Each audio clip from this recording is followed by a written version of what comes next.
नमस्ते साथियों, मैं हूं आलोक सर और आप देख रहे हैं गैलेक्सी गुरु का इंग्लिश सेक्शन। साथियों, पिछले वीडियो में मैंने आपको क्या क्या बताया था? प्रेजेंट इंडेफिनेट, पास्ट इंडेफिनेट और फ्यूचर इंडेफिनेट। इंडेफिनेट टेंस में बताया आपको, मैंने पूरे समझाए। इंडेफिनेट ध्यान रखना, जो डेफिनेट नहीं हो। अब आज क्या अपन पढ़ेंगे? आज अपन पढ़ेंगे कंटिन्यूस। कंटिन्यूस का मतलब क्या होता है? आप जरा सोचो, मैं आपसे कहूं कि कोई काम आप कंटिन्यू करते रहो। कंटिन्यू, कंटिन्यू का मतलब लगातार। कोई भी काम लगातार आप करते रहोगे तो उसको हम कंटिन्यूस टेंस के सब्जेक्ट मतलब कंटिन्यूस टेंस में पढ़ते हैं। कंटिन्यूस का मतलब ही देखो साथियों, आपके लिए क्या प्रॉब्लम है? यदि आपने वो चुका चुकी और था थी, मैं हमेशा हर वीडियो में बोलता हूं कि इस पद्धति से जो पढ़ता है वो पढ़ता नहीं है। उसको लगता है कि वो पढ़ रहा है, एक्चुअली वो पढ़ता नहीं है, वो रट लेता है। और रटना कुछ समय तक अच्छा लगता है। जब अपन उस चीज को रटते हैं तो वो उस समय काम नहीं आती जिस समय एक्चुअली उसको काम आना चाहिए। ध्यान रखना। तो आज अपन कौन सा टेंस पढ़ेंगे? फ्यूचर का, फ्यूचर नहीं, प्रेजेंट का कंटिन्यूस टेंस। फ्यूचर का इंडेफिनेट मैंने पिछले वीडियो में आपको पढ़ाया था। तो प्रेजेंट का कंटिन्यूस टेंस, प्रेजेंट। फिर ध्यान रखना, प्रेजेंट अभी, वर्तमान पास्ट गया, फ्यूचर आने वाला। तो ये छोटी छोटी चीजें बार बार ध्यान रखना। मैं हमेशा बोलता हूं, सबसे पहले बेसिक टेंस देखो, प्रेजेंट है कि पास्ट है कि फ्यूचर है। बेसिक टेंस मतलब वाक्य का टेंस कौन सा है, या तो प्रेजेंट होगा या पास्ट होगा या फ्यूचर होगा। तीन टेंस तो होते ही ना भाई। तो अब आपको कौन सा टेंस पढ़ना है? प्रेजेंट। प्रेजेंट में कौन सा काइंड पढ़ना है? कंटिन्यूस, यानी जो क्रिया वाक्य के अंदर, जो क्रिया लगातार चल रही हो और वर्तमान काल में हो, प्रेजेंट टेंस में हो, तो ऐसा वाक्य प्रेजेंट के कंटिन्यूस टेंस का कहलाता है। कोई प्रॉब्लम है क्या इसमें? नहीं है ना? तो अब चलें, पहले सबसे पहले वीडियो को लाइक करें, चैनल को सब्सक्राइब करें और बेल आइकन दबाना बिल्कुल न भूलें, जिससे मेरे जो भी वीडियो आएंगे सबसे पहले आपको टिंग टिंग करके घंटी बजेगी और आपको पता पड़ जाएगा कि सर का वीडियो आ गया है और मुझे अंग्रेजी ग्रामर सीखना है। तो बहुत आसान भाषा में मैं आपको समझा रहा हूं, इससे आसान कुछ नहीं हो सकता भाई। यदि इससे भी आसान आप सोचते हो ना कि इससे भी आसान कुछ हो जाए, तो फिर यार आपने तो ऐसा है ना कि अपने आप को कष्ट देना ही नहीं सोचा है कि मेरे को कोई कष्ट नहीं होना चाहिए, बस मुझे तो केवल बिना थाली सामने परोसी जाए। अरे परोस तो देंगे भाई, खाना तो तुमको ही पड़ेगा ना, बस इतना ध्यान रखना। तो चले शुरू करते हैं। कौन सा टेंस बताया था मैंने आपको अभी? Present, PRESENT।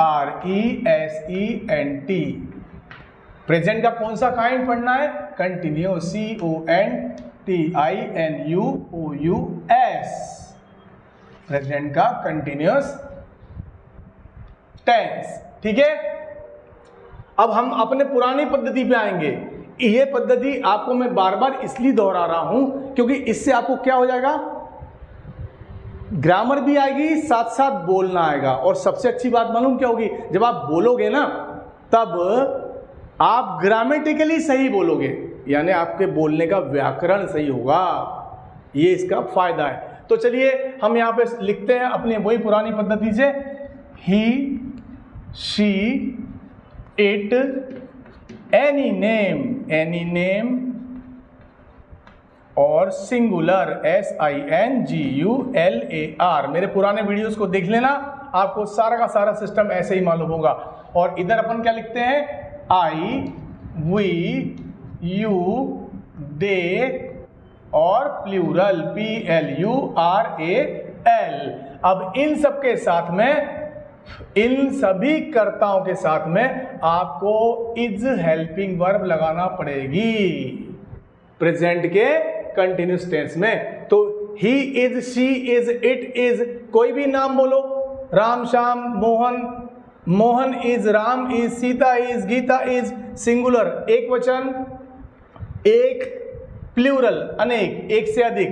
तो जैसे मान लो बॉय, बॉय एक, बॉयज अनेक, तो बॉय इज, ऐसा समझ में आ गया। तो इसके साथ में वर्ब चलेगी अपने फोर्थ फॉर्म में। जब मैं वर्ब पढ़ाऊंगा तो ध्यान रखना, फोर्थ फॉर्म मतलब क्या होता है? अपन यहां पे लिख देते हैं V4। अब V4 बनाने के लिए क्या करना पड़ता है? थोड़ा सा मैं यहाँ पे लिख के फिर बाद में हटाता हूँ इसको। देखो V1 में जब हम ing लगाते हैं तो ये बन जाता है वर्ब का चौथा फॉर्म। जब मैं वर्ब पढ़ाऊंगा तब मैं इसको डिटेल में पढ़ाऊंगा कि इसका उपयोग क्या होता है। फिलहाल तो आप समझ लीजिएगा V4 बनाने के लिए क्या करना पड़ेगा। V1 में ing, V1 मान लो गो है तो गोइंग, ईट है तो ईटिंग, टेक है तो टेकिंग, बाथ है तो बाथिंग, कहीं कोई दिक्कत नहीं। चलिए अब अपन इसको V4, ठीक है। अब इसमें M लगाना है, M और यहां पर भी V4, ठीक है, कोई दिक्कत तो नहीं। और इनके साथ लगाना है आपको R प्लस V4, यानी ये हो गया प्रेजेंट कंटिन्यूस के टेंस का स्ट्रक्चर मतलब ढांचा। इसके हिसाब से आपका चलेगा। इसको आपको समझ लिया। अब इसको अपन हटा देते हैं। फिर अपन क्या करेंगे, इसके बाद इसको उपयोग करना सीखेंगे कि भाई लिख तो दिया सर ने, अब उपयोग करना कैसे सीखता है वो देखते हैं। देखिए उपयोग करने में कहीं कुछ नहीं करना है, वही का वही, affirmative, negative, interrogative plus negative, WH positive plus और WH नेगेटिव। ये तो मैं हमेशा ही बताता हूँ ना, इसमें कोई नई बात तो नहीं है। अब जैसे मैंने कहा मैं लिख रहा हूं या मैं खा रहा हूं, अब देखना मैंने लिख दिया मैं खा रहा हूं। अब देखना है ये वाक्य लिखा है, काम कौन कर रहा है, मैं। काम मतलब क्रिया, कौन सी क्रिया कर रहा हूं, खाने की। अब तुम्हारी वही जुगाड़, जिस वाक्य के अंत में रहा है, रही है, ये मत करो, इससे नहीं। मैं क्या कर रहा हूं, खाने का काम, खा रहा हूं। मैं लिख रहा हूं, दिख रहा है ना मैं लिख रहा हूं, राइटिंग कर रहा हूं ना, तो रहा रही क्यों, पंखा घूम रहा है, तो घूम रहा है भाई, दिख भी तो रहा आंखों से, है ना। तो अब मैं यदि ये लिखूं मैं खा रहा हूं, तो आप ये समझ कर लेना कि जो भी काम है वो जारी है। खा रहा हूं, वह नहा रहा है, वह दौड़ रहा है, गाड़ी चल रही है, आंखों से देख लो, ठीक है। तो यहां पे ऐसा हो जाएगा। तो मैं खा रहा हूं, अब इसमें आप वही का वही काम करो जैसे पहले करते चले आए। काम कौन सा करना है, सबसे पहले कर्ता क्रिया कर्म, है ना। तो कर्ता क्या था, मैं। आई के साथ क्या लगता है, एम, पीछे अभी मैंने बताया ना लिख के, तो आई एम। खाने को क्या बोलते हैं, ईट, EAT। वर्ब की कौन सी फॉर्म लगेगी, चौथी, लगा दो ING, क्या दिक्कत है इसमें। आई एम ईटिंग, मैं खा रहा हूं। नेगेटिव बनाओ तो यहां नॉट लगा के यहां लिख दो, I am not eating, EAT ING, ये हो गया। अब एम जो है इसको उठा के यहां रख दो, एम आई ईटिंग। अब ये निगेटिव इंट्रोगेटिव ध्यान रखना है, इंट्रोगेटिव निगेटिव में नॉट भी चलेगा संग में। तो एम को यहां रखो, M I eating, EAT ING, M I eating. Question है तो क्वेश्चन मार्क लगाना, ठीक है। और इंट्रोगेटिव नेगेटिव में क्या होगा, एम को यहां बोलो, एम आई नॉट ईटिंग, तो यहां पे क्या होगा, am I not eating, EAT ING, और क्वेश्चन मार्क ये आ गया आपका। अब WH में वही भाई पद्धति, वही पुरानी। मैंने कहा ना बार बार जब आप रिपीट करोगे किसी चीज को तो आपको वो घुस जाएगा दिमाग में और आपको याद भी हो जाएगा। जब आप इसको याद कर लोगे, करने का मतलब, याद करने का मतलब समझ रहे हो ना, वो हो ही जाएगा। जब बार बार ऐसे पढ़ोगे तो हो जाएगा। तो यहां पे वाई लगाओ, why am I eating. When लगाओ, वेन एम आई ईटिंग, है ना। वेयर लगा दो, वैन लगा दो, वाई लगा दो, जो तुम्हें लगाना लगा दो। तो अपन ने वाई लगा दी है जैसे हमेशा लगाते हैं। तो वाई यहां पे लगाना है, Y am I, Y am I, eating, EATING, है ना। और अब एक बार यहां लगा दो, ठीक है, यहां Why am I not eating, यहां लिख दो। अब इसका अर्थ समझ लेते हैं। I am eating, मैं खा रहा हूं। I am not eating, मैं नहीं खा रहा हूं। Am I eating, क्या मैं खा रहा हूं? Am I not eating, क्या मैं नहीं खा रहा हूं? Why am I eating, मैं खाना क्यों खा रहा हूं?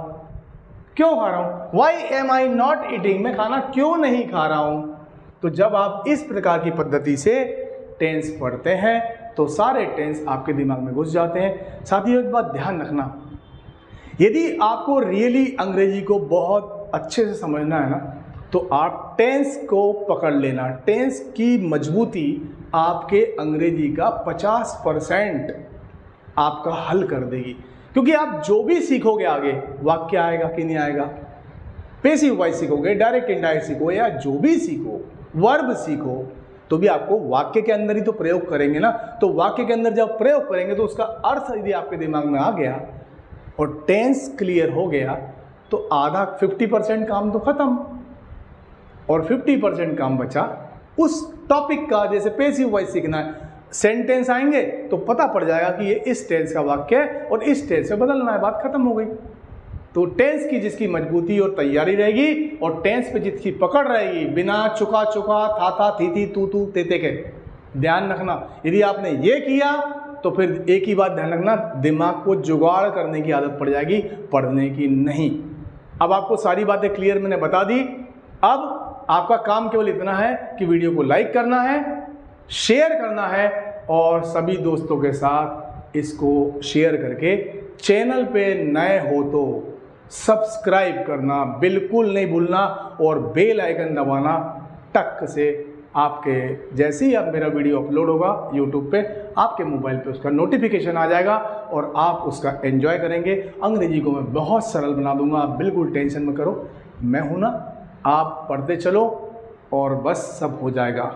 ठीक है ना साथियों, फिर हम मिलते हैं नेक्स्ट वीडियो में। उसमें मैं अभी प्रेजेंट कंटिन्यूस सिखाया, फिर पास्ट कंटिन्यूस, फिर फ्यूचर कंटिन्यूस, ऐसे क्रम बाय क्रम हम जो है सारे 12 टेंस पढ़ेंगे। उसके बाद फिर passive voice, active voice, direct, indirect, दुनिया की बातें मैं आपको पढ़ा दूंगा। आप टेंशन बिल्कुल नहीं लेने का, ठीक है। फिर मिलते हैं नेक्स्ट वीडियो में, तब तक के लिए गुड बाय, अपना ख्याल रखिएगा और टेंशन तो बिल्कुल पालना ही नहीं। ओके साथियों, जय हिंद, वंदे मातरम, मिलते हैं दोबारा से।